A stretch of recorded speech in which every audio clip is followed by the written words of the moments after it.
बांग्लादेश के international crime tribunal यानी ICT की ओर से वहां की पूर्व प्रधानमंत्री शेख हसीना को मानवाधिकार के खिलाफ अपराध का दोषी ठहराते हुए फांसी की सजा सुनाई गई है।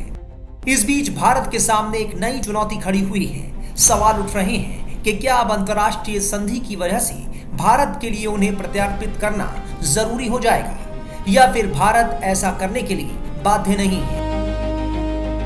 अवामी लीग के मुखिया शेख हसीना पिछले साल 5 अगस्त को बांग्लादेश में छात्रों के हिंसक विद्रोह के बाद से भारत में शरण ली हुई हैं। शेख हसीना ने अंतर्राष्ट्रीय अपराध न्यायाधिकरण यानी आईसीटी की ओर से सुनाए गए फैसले पर अपनी पहली प्रतिक्रिया दी है।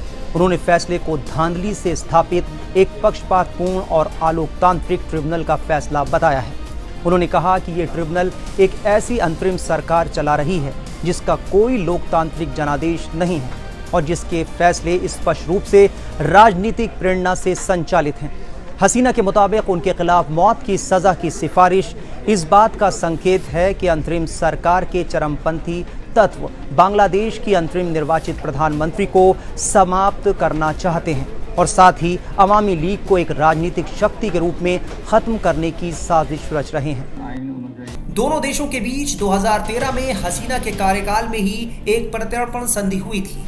इसमें एक प्रावधान ये था कि राजनीति से प्रेरित आरोप में प्रत्यर्पण का अनुरोध ठुकराया जा सकता है, लेकिन इसी संधि में हत्या, अपहरण, बम विस्फोट और आतंकवाद जैसे गंभीर अपराध को राजनीतिक रूप प्रेरित नहीं माने जाने का भी प्रावधान है। ऐसे में कुछ रिपोर्ट्स के मुताबिक राजनीतिक जानकारों का मानना है कि हत्या और नरसंहार की दोषी होने की वजह से भारत के लिए इस आधार पर उन्हें प्रत्यर्पित नहीं करना आसान नहीं है।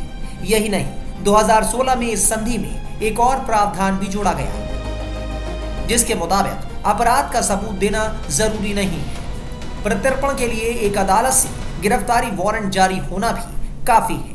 हालांकि कुछ विश्लेषकों की राय में संधि में इसके अलावा भी कुछ ऐसे प्रावधान हैं जिसके आधार पर भारत बांग्लादेश के प्रत्यर्पण की मांग को ठुकरा सकता है।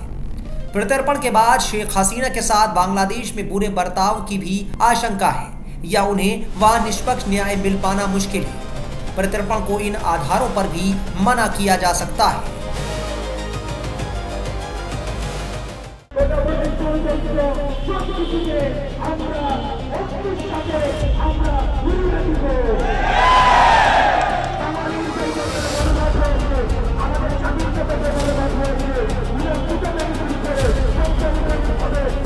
আইন অনুযায়ী যথাবিহিত আচরণ করিব।